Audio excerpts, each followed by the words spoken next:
Tiga orang Dewan Komisaris PT Air Minum Banjarmasin dilantik di Aula PAM Banjarmasin, Jalan Ayani Pal 2,5 Banjarmasin Tengah, besokan Sabtu 24 September 2022. Ketiga Dewan Komisaris yang dilantik ini merupakan perwakilan dari pemerintah provinsi, pemerintah kota, dan dari perwakilan warga atau independen.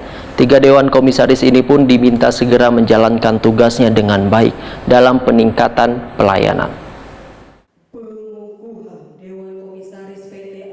Tiga orang Dewan Komisaris PT Air Minum Banjarmasin dilantik di Aula PAM Banjarmasin, Jalan Ayani Pal 2,5 Banjarmasin Tengah, besokan Sabtu 24 September 2022. Ketiga Dewan Komisaris yang dilantik dan merupakan pilihan dari pemegang saham dari hasil seleksi tersebut adalah Totok Agus Daryanto sebagai Komisaris Utama, Dr. Irfani sebagai Dewan Komisaris, Wan Karlina sebagai Dewan Komisaris Independen. Wali Kota Banjarmasin Ibnu Sina Takuni Primati memedahkan Dewan Komisaris ini merupakan perwakilan dari pemerintah provinsi, pemerintah kota, dan dari perwakilan warga atau independen. Ibnu Sina meminta pada tiga Dewan Komisaris ini untuk segera menjalankan tugasnya dengan baik, yaitu bisa membuktikan kinerjanya dalam melakukan peningkatan pelayanan.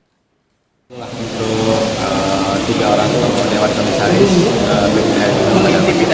mereka akan bertugas selama 4 tahun ke depan, dan ini adalah perwakilan dari para pemilik saham, di mana pemerintah kota dan juga pemerintah provinsi yang bersangkutan pemegang saham ini memilih direksi Dewan Komisaris itu menjadi perpanjangan tangan para pemilik saham, agar bisa mengawasi kemudian melaksanakan program-program bersama-sama dengan direksi.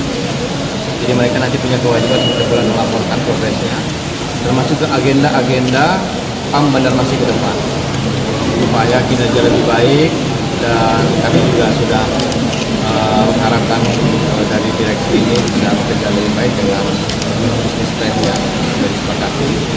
Dan tentu konfigurasi dari Dewan Komisaris ini sangat ideal karena ada keberlanjutan, kemudian juga ada wakil provinsi yang memang ahli hukum, kemudian juga wakil pemerintah kota dan juga dari masyarakat independen, itu perwakilan. Sementara itu, Komisaris Utama PT Air Minum Banjarmasin Totok Agus Daryanto mengatakan akan secepatnya mengevaluasi terkait penyesuaian tarif PAM Banjarmasin sebesar 10%. Ya. Baik, terima kasih ya. Jadi hari ini kita akan ada pelantikan dan pengukuhan yang Dewan Komisaris, dan kebetulan saya dipercaya oleh Pak Wali Kota untuk melanjutkan, sebenarnya untuk melanjutkan karena kemarin di periode sebelumnya juga menjadi komisaris. Jadi tentu agenda yang terdekat adalah tentu tadi saya katakan karena ini baru bulan pertama di dalam adanya kenaikan tarif, dan ini kita akan coba, itu kita akan evaluasi nanti ke depan. Bagaimana dengan penerapan tarif ini, dan kami Dewan Komisaris dengan sendirinya kan akan mendengar juga dari keluhan masyarakat. Tentu seperti yang disampaikan komitmen dari Pak Wali Kota bahwa kenaikan tarif ini harus diikuti dengan tadi saya katakan kualitas pelayanan yang baik. Nah, inilah yang akan menjadi fokus utama.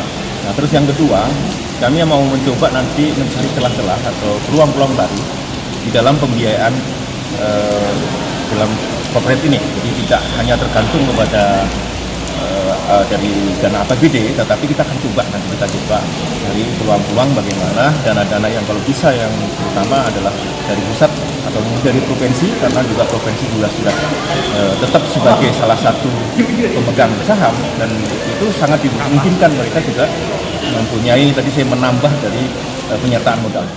Direktur Utama PAM Banjarmasin Yuda Ahmadi berharap bisa saling bersinergi dengan komisaris yang baru ini dalam membangun PAM Banjarmasin menjadi lebih baik. Atau untuk meningkatkan pelayanan, ya kan? Nah, mudah-mudahan dengan dilantiknya dipisahnya Dewan Komisaris tadi, kami bisa bersinergi sehingga tugas ke depan itu dapat kami laksanakan dengan baik. Jadi mudah-mudahan kami mampu bersinergi dengan komisaris yang baru ini, sehingga tugas-tugas kami ke depan itu ya bisa kami realisasikan. Ya, kami berharap mungkin selain ada peningkatan modal, kami juga bersama peluang-peluang dengan pihak ketiga, karena mungkin dengan pernyataan modal pun belum tentu cukup juga untuk melakukan investasi yang sangat besar ini.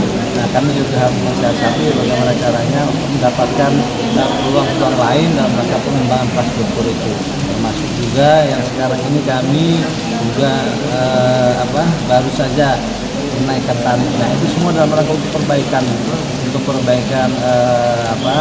keuangan kita, ya, sehingga kita mendapatkan kepercayaan dari pihak ketiga, baik itu dengan perbankan atau pihak ketiga dan lain sebagainya. Semua itu kita kembalikan lagi ke masyarakat. Jadi nanti kita akan coba perbaiki, tingkatkan pelayanan sehingga masyarakat semua akan terlayani.